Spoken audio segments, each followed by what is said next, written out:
साथियों, अगर अभी तक आपने हमारे चैनल सोशल जंग को सब्सक्राइब नहीं किया है तो सब्सक्राइब जरूर करें और बेल आइकन दबाना ना भूलें ताकि हर लेटेस्ट धमाकेदार खबरों की अपडेट आप तक पहुंचाई जा सके।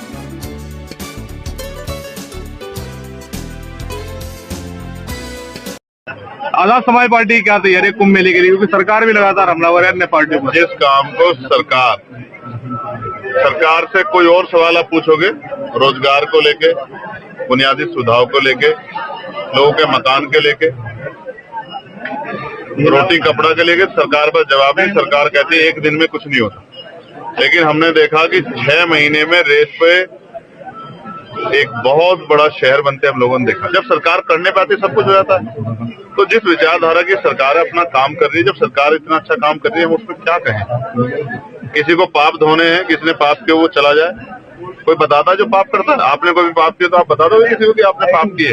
मेरा ये कहना है, हम इस देश में उन लोगों के लिए रोटी कपड़ा मकान बुनियादी सुविधा और सम्मान की लड़ाई लड़ रहे हैं जिनको हजारों साल तक जाति धर्म संप्रदाय के नाम पर अपमानित किया गया। और जहां एडमिनिस्ट्रेशन, कई बार मीडिया, पुलिस और जुडिशरी भी एक तरफा खड़ी दिखाई देती है, उन कमजोर वर्गों की लड़ाई हम लोग लड़ने काम करें जिनको आजादी के इतने दिनों बाद भी इज्जत की जिंदगी नहीं मिली। संबल में आपका एक बयान बहुत वायरल हो रहा है जिसको लेकर घमासान मचा हुआ है कि आप कह रहे हैं कि महाकुंभ के अंदर जाने वाले लोग पाप करने वाले होते हैं, क्या कहें? नहीं, मैंने कहा कि जिन्होंने पाप किए हैं, मैं यहाँ जहाँ रहता हूँ उससे 50-60 किलोमीटर पर हरिद्वार है, और हम बचपन से ये सुनते आए हैं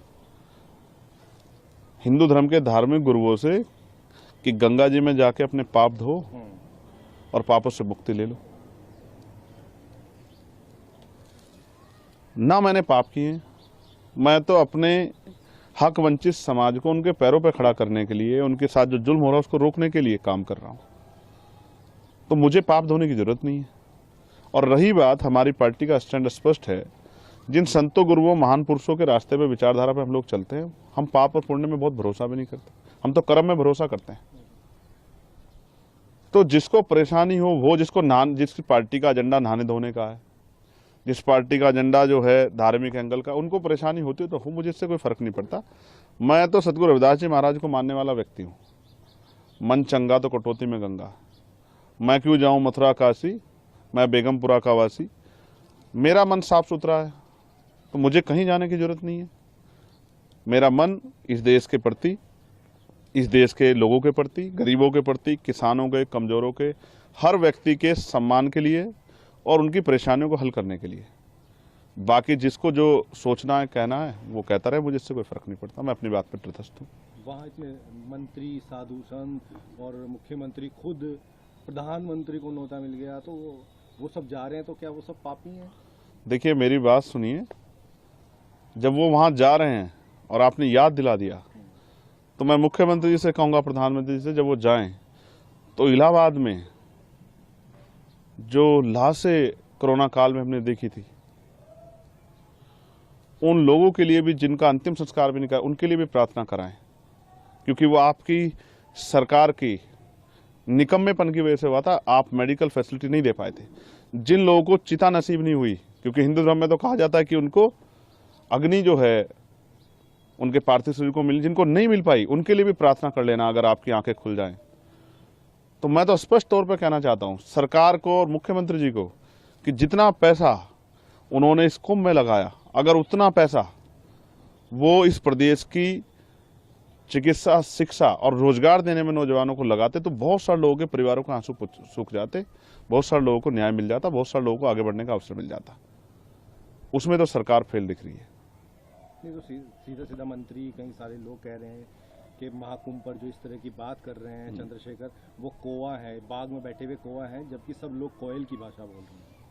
अब ये सरकार इंसानों की रखवाली नहीं कर पा रही, पशु पक्षियों की क्या रखवाली करेगी।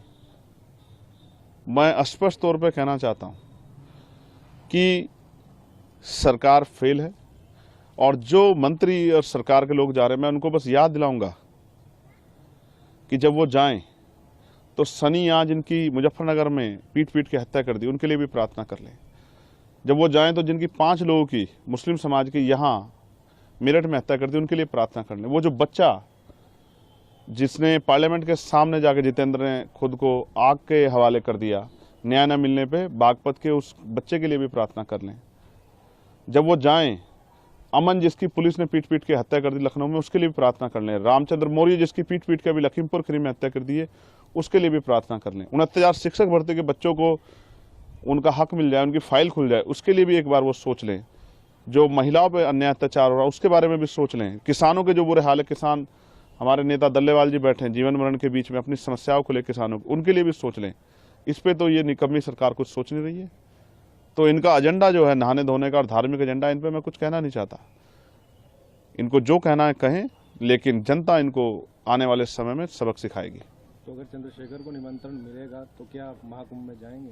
देखिए, मैं आपने सवाल के बीच में ये भी कहा कि कई धार्मिक गुरुओं ने भी इस पर टिप्पणी की है, और मैं विज्ञानवादी व्यक्ति हूँ, मुझे हंसी आती है।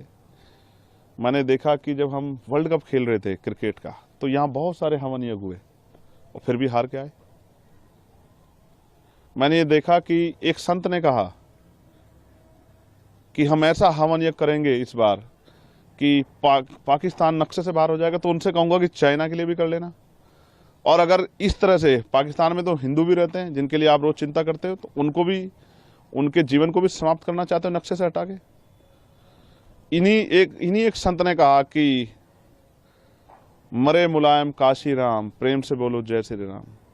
आप ऐसे लोगों को मैं ना संत मानता, ना उनकी भाषा को संत वाली भाषा मानता। संत का मतलब होता है जो मानवता के लिए जिए, जो सुख सुविधा को छोड़ के जनता को किस तरह से उनके जीवन में समस्याएं खत्म, उसके लिए जिए। यहाँ तो सुख सुविधाएं लोग ले रहे हैं और अपने आप को बहुत बड़ी बड़ी बातें करते हैं, लेकिन सच तो कुछ और है। मैंने तो कोरोना काल देखा, अगर जितना पैसा वहां लगाया गया, इतना शिक्षा चिकित्सा पे लगाया होता, तो इतने लोगों की जान नहीं जाती। और ये सब चीजें सरकार की देख रेख में, और कम तो बहुत जल्द जल्द आता है।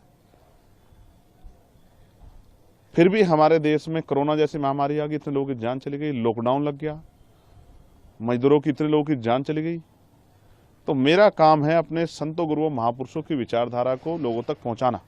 जब ये अपने धार्मिक एजेंडे को स्थापित करने के लिए हमारे लोगों को गुमराह करने का काम करें, मैं अपने लोगों को जागरूक करने का काम करूं। मैं किसी को रोक थोड़ा ही रहा हूं। जिसको निमंत्रण मिला वो भी, और जिसको नहीं मिला वो भी जाए।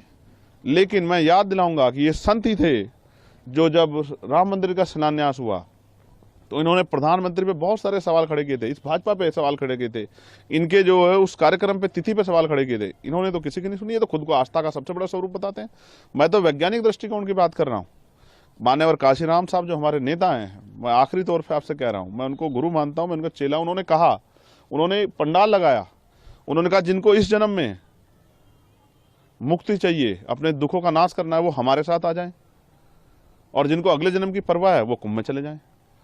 तो मैं तो इसलिए आपसे कहना चाहता हूं कि मान्यवर काशीराम साहब ने रास्ता दिखाया। अगर दलित, पिछड़े, आदिवासी, अल्पसंख्यक समाज के लोग, मुसलमान, जैन, सिख, बौद्ध, ईसाई, पारसी, उनके साथ जो हिंसा हो रही है, उनके साथ जो जुल्म हो रहा है, उनके अधिकारों पर जो हमला हो रहा है, अगर उनको अपनी समस्याओं से मुक्ति चाहिए, इस जीवन में अच्छा जीवन चाहिए आत्मसम्मान का, तो उनको आजाद समाज पार्टी के साथ, चंद्रशेखर के साथ आना चाहिए, तभी उनका भला हो सकता है।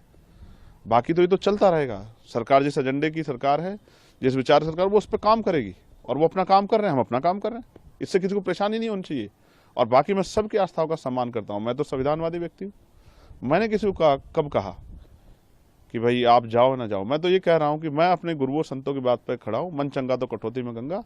जिसका मन साफ सुथरा, उसको कहीं जाने की जरूरत नहीं। आप उसमें आपके बयान में कह रहे हैं कि जिसने पाप किया होगा वही जाएगा। तो मैं फिर आपको दोहराऊंगा, मैं यहाँ रहता हूँ, मुझसे 60 किलोमीटर पे हरिद्वार है, गंगा जी का स्नान करने लोग जाते हैं। ये हिंदू धर्म के धार्मिक गुरु ये भाषा बोलते हैं, कहते हैं यहाँ स्नान करोगे, डुबकी लगाओगे तो आपके पाप दूर हो जाएंगे, ये हवन यज्ञ करोगे तो आपके ग्रह सब ठीक हो जाएंगे, आपकी समस्याएं खत्म हो जाएंगी, आपका जीवन लंबा हो जाएगा। मैं तो वही बात कह रहा हूँ जो ये कहते हैं। मैंने क्या गलत कहा? लेकिन मैं नहाने धोने की राजनीति नहीं करता हूँ।